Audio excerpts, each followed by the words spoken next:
is on trial for his life. If there are any more interruptions by the public, I shall order the courtroom cleared. The prosecutor will continue his cross-examination of the defendant. Now, Mr. Kemp, how much did you earn last year? You mean from my machine shop? From all sources. About $3,600. And with this $3,600, you had to support yourself, your mother, and buy equipment for the shop. That's right. But you're ambitious, Mr. Kemp. I don't understand you. You're an inventor, aren't you? Didn't you invent this supercharged blowtorch marked Exhibit B? Yes. And isn't this blowtorch more powerful than any other similar piece of equipment on the market today? Yes, but I've already told you this invention has a commercial value, then? Definitely. Is it patented? No, but I've already... Please answer the questions. Did you intend to patent it? Yes, until all this happened. Was it your intention to lease your patent to a manufacturing concern or to build these torches yourself? Myself. I see. Thank you. Now, Mr. Kemp, what would it cost to patent your invention? About $1,000, they told me. And to equip your shop to produce it commercially? About $5,000, Mr. Kemp? Yes, somewhere around there. So you stole the $5,000 from the corpse of Professor Adrian Sykes? I didn't steal it! Sustained! I will rephrase the question. This canceled bank book shows that Professor Sykes withdrew from his account $5,000 on the day he met you for the first time. Your bank account shows a corresponding deposit. Is that correct? I guess so. Now, Mr. Kemp, how would you, a mechanic earning $3,600 a year, obtain such a large sum of money? From Professor Sykes, but I From told you... his dead body after you killed him, No! after you burned him to death in the No! torch? The prosecution will avoid prejudicial remarks. With the court's permission. Now, Mr. Kemp, you have testified that Professor Sykes gave you $5,000 as a fee for services to be performed by you and your blowtorch. Now, I ask you, and ladies and gentlemen of the jury, is it credible that a man like Professor Sykes, a timid archaeologist, would give you, a total stranger, his entire life savings to accompany him on a mission I can only describe as fantastic? I know it sounds fantastic, but and if you... the state contends that it is.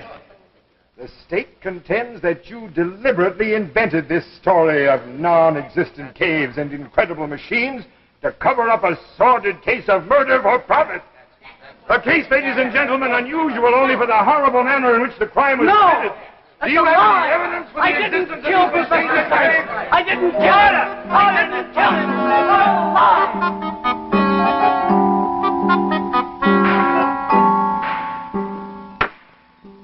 Ladies and gentlemen of the jury, you have heard the testimony of the witness in the case for the prosecution and defense.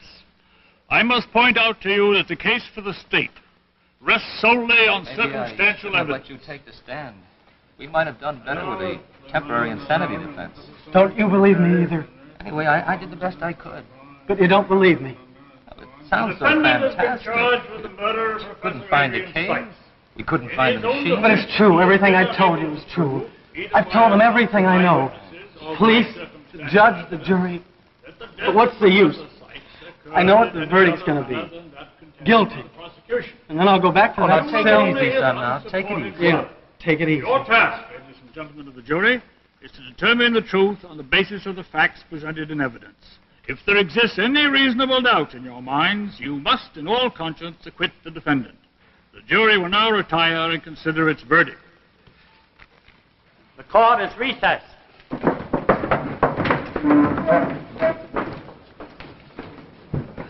Want some coffee? No, Nothing to do now, you know. I know. Never tell till the jury gets back. See, funny thing about juries. I remember a case once you'd have sworn I'd lost it, and the jury said... Shut up. Leave me alone. Not guilty, they said. Oh, you could have knocked me over with a feather. And I found out later that the foreman of the... Shut up. Let me alone. Okay. Don't get sore. The foreman had twins that morning. And he was 63 years old. Let me alone.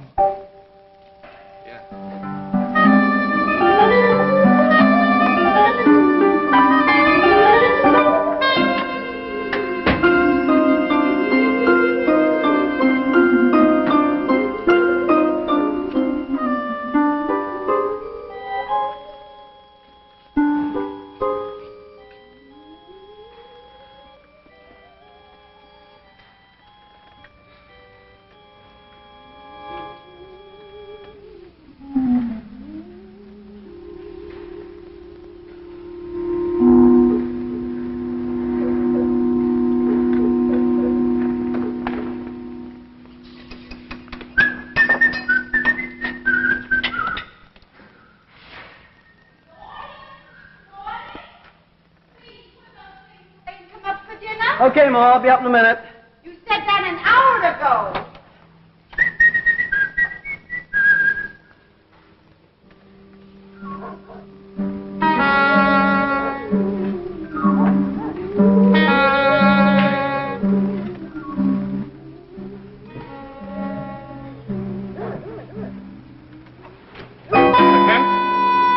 Who are you? My name is Sykes, Professor Adrian Sykes. I'm an archaeologist. Maybe you heard of me. Sykes. No, I don't think I have. No matter. You will. Before long, everyone will. Mr. Kemp, I've come a very long way to see you. I must talk to you. Well, look, can't it wait till morning? I'm pretty tired. No, it can't wait. The world has been waiting long enough. You see, I found the key to the past. Sure you have. Look, why don't you come back tomorrow and you can tell me all about it? You think I'm insane, don't you? Maybe this will change your mind. 10-gauge wire. So what? Try to cut it.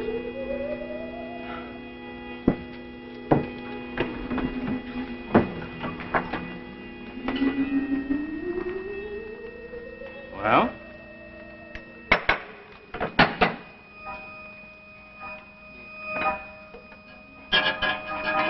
You'd do much better if you use that new supercharged torch of yours. What do you know about my torch? I heard about it from a colleague at the university. That's what brought me here. Look, just what do you want? I need your torch. Well, it's not for sale. Now, if you'll excuse me. I don't want to buy it. I want you to help me to open a metal door. Oh, another one of those, huh?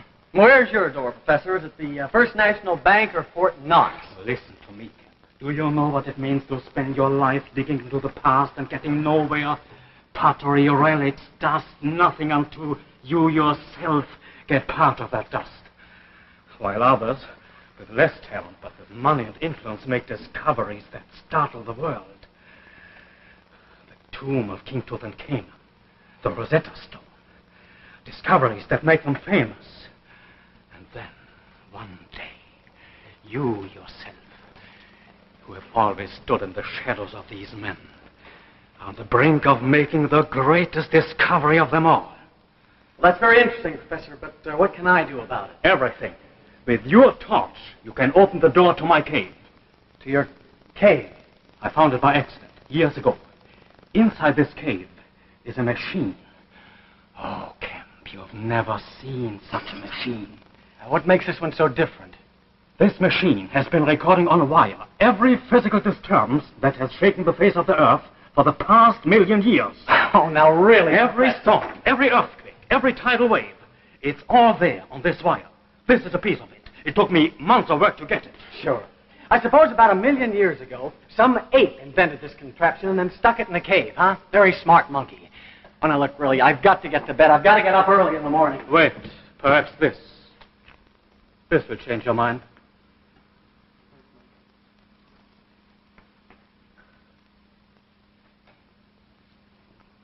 There's $5,000 there.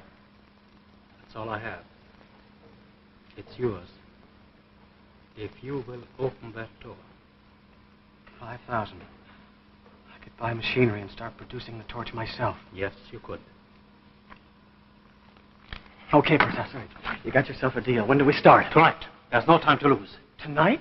Kemp, I waited for this for years. I can't wait any longer. Okay, I'll be back in a minute. Where are you going? I'm just going to tell my... No. You must tell no one. No one.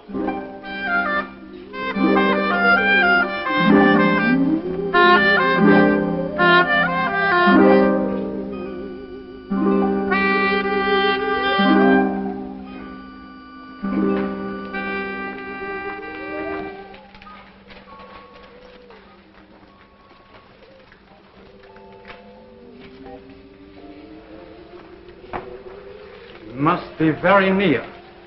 Look, Professor, we drove all night to get here, and we've been combing this area for hours. And I'm hot, and I'm tired, and I'm hungry, and there's no door around here. It must be. Look, Professor, I've been thinking. How did you get into that cave the first time if it's sealed by a door? It was open when I found it the first time. When I returned the second time, it was closed, sealed tight. Who knows? Perhaps I was getting too close to the answer. Yeah, perhaps. But I don't understand it. It must be around here. I can't seem to find it. Well, maybe you can't find it because it doesn't exist. Now, look here. I paid you all the money in the world. Instead of grumbling, please, let's try to solve this problem. Okay, Professor, you start figuring. We must be near the cave. We must be. Why, I worked in this part of the country for years, but somehow it's changed. It's different. Perhaps there have been some landslides. There seem to be more rocks and less vegetation. What time have you got? It's 11:50. No, my watch stopped. So has mine. At 11:15. But it's past noon. That's funny. Why should both our watches stop at the same moment? Perhaps a magnetic field in it. Look at your compass. Holy smoke. Look at it. That's it. That machine must create a magnetic field around it. We must be very near. Come on. Come Okay. on. Kemp, come here, quickly.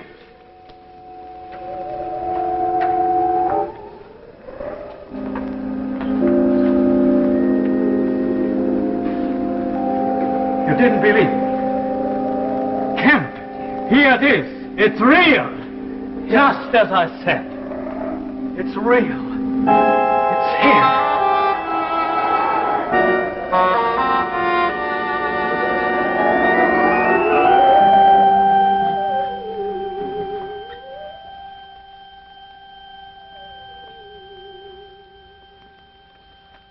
Beware, there's danger in the sands. Yes, danger to your watch.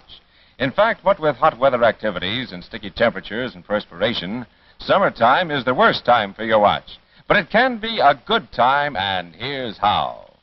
Take your watch to a reliable jeweler. Let him check up and dress up your watch. Let him show you how wonderful your watch can look. Your watch will be rejuvenated on the inside, and at the same time, it will be restyled on the outside when your old band is replaced by a new Chrysler watch band. And your most personal possession, your watch, can be personalized too with the Your Signet Expansion Watch Band by Chrysler, the only watch band that's initialed just for you. Yes, your Signet features your initials right in the design. No other band is so completely personal, so exclusively yours. But be sure to ask for Your Signet by Chrysler, the band that makes your watch look better than you. And for the ladies, there's an exquisite feminine version of the Your Signet watch band with your personal monogram. Best of all, these exclusive Chrysler bands cost no more than many bands without initials. Only $9.95 for the ladies. And for men, only $11.95. So check up and dress up your watch. When your jeweler makes your watch run like new, have him make it look like new with Your Signet by Chrysler. And now back to your Tales of Tomorrow. Verdict from space. You can see it with your own eyes. It's real. Yeah. It's real. It's here. I'll start here, Professor, where there should be a locking mechanism of some sort. The torch hasn't even made a dent in it yet. Listen. Professor, do you hear it? Yes. Something has happened. Something is happening inside the door. It's a heat lock. That's what it is, a heat lock. But we don't even need the torch to cut the door. The heat alone will open it.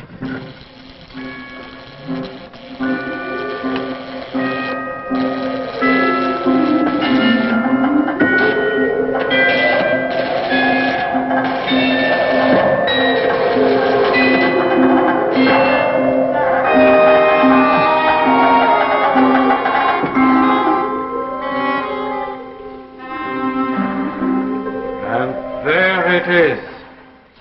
It has been here for the past 1,000,000 years.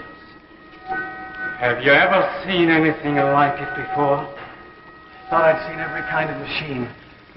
I've never come across anything like this. This part of the machine is the recorder.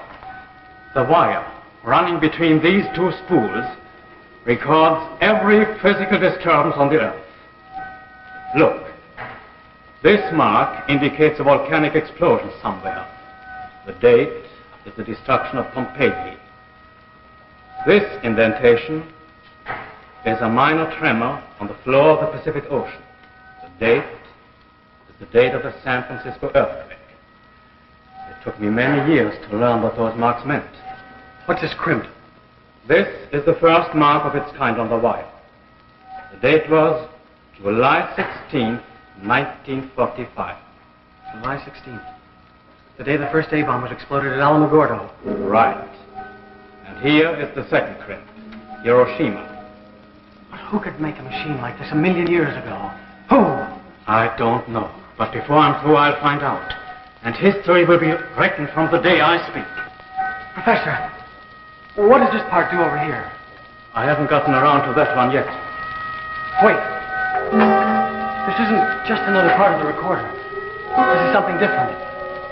It looks like it's a transmitter. Oh, sure, and this must be the antenna. No, it couldn't be. Yes, it is a transmitter. Maybe whoever put this machine here was waiting until something important happened. Oh, we've got to get the Army intelligence right away. No, I tell you, this machine is harmless.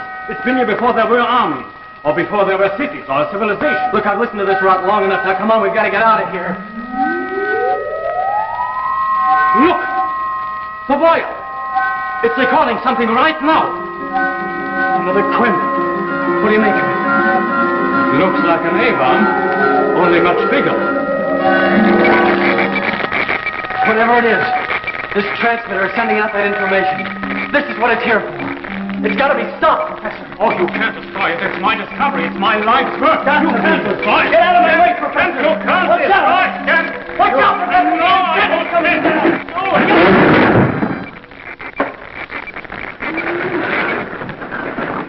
You've ruined it. You've ruined it. All my work. All my hope. Come on, we've got to get out of here. The whole thing is going to blow up. Look, Professor, the door. Come on. Fool, I've got to have the fool. Come on, Professor. Come on. You don't have the fool forever. It won't be a lever. Come on. I must have the fool.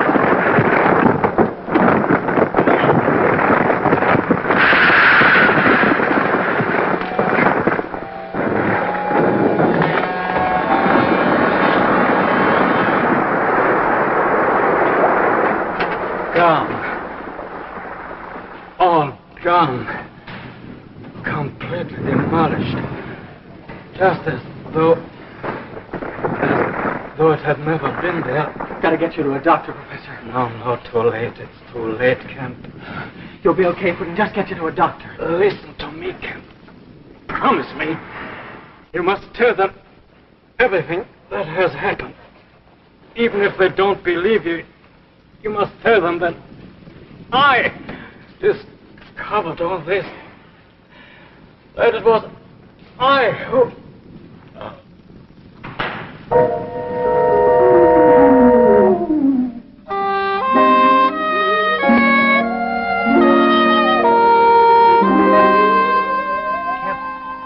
Kemp. They've reached their verdict. They'll be coming back in.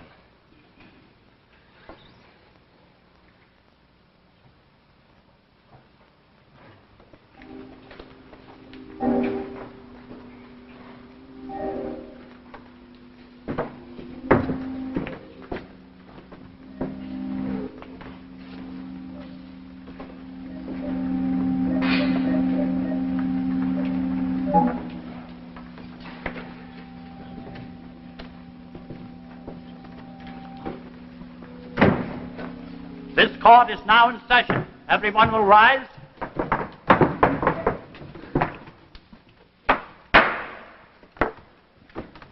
The defendant will rise and face the jury.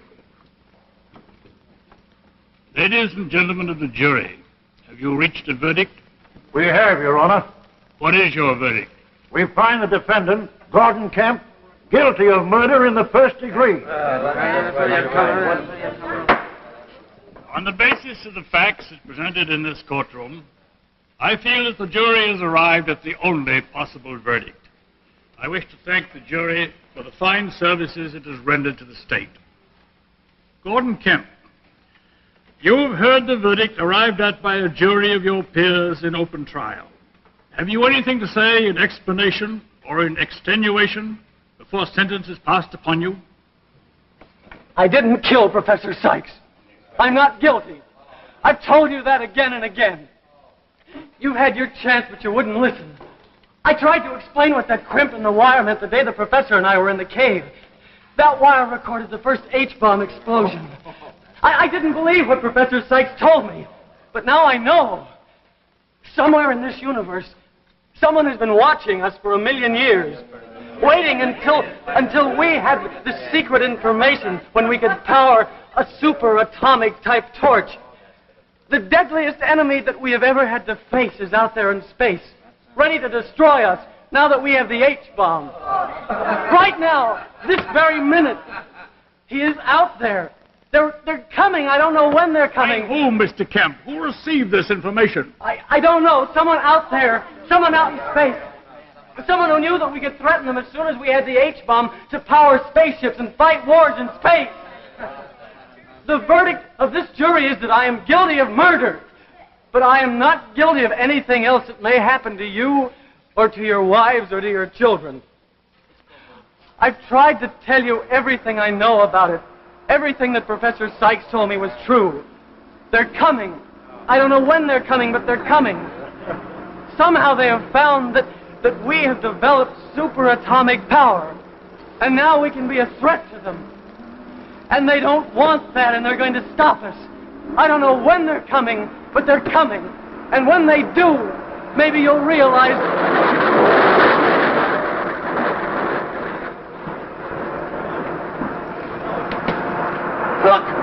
Look up there in the sky! Spaceships! Thousands of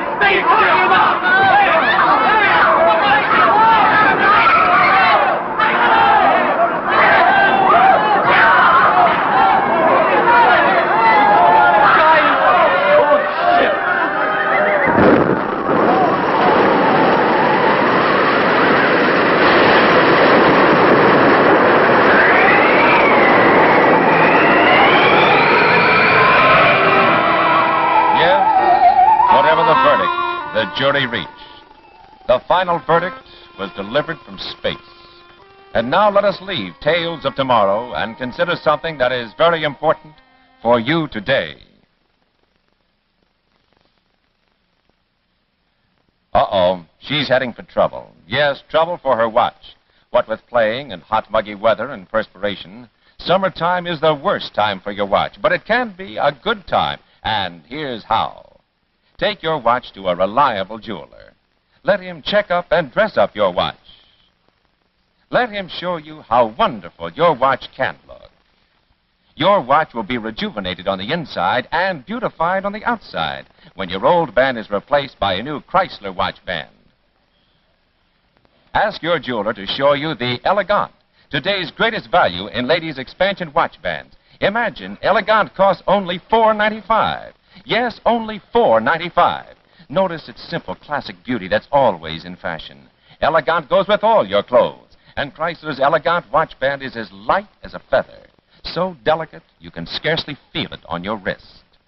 Notice the convenient telescopic expansion that quickly allows you to slip your watch up out of the way for household tasks. And the Chrysler Elegant carries the same guarantee as bands costing many times more. No other telescope expansion band at so low a price is made to wear so well and last so long. Yes, it's all yours for the unbelievably low price of $4.95. So check up and dress up your watch. When your jeweler makes your watch run like new, Have him make it look like new with Elegant by Chrysler.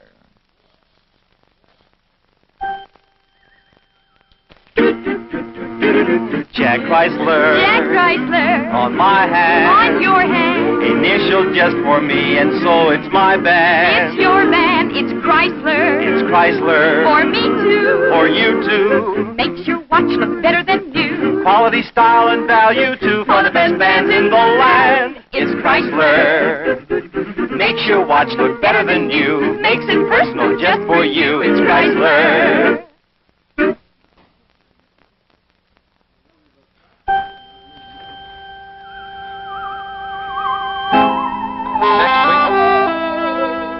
Next week, our Tales of Tomorrow show is called Blunder. A great blunder, where there is a scientist who is working on a blunder, which may bring death to us all.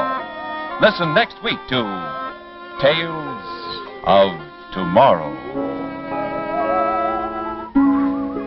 The preceding program, originally telecast by ABC in New York, has come to you by special video recording. This is ABC, the American Broadcasting Company.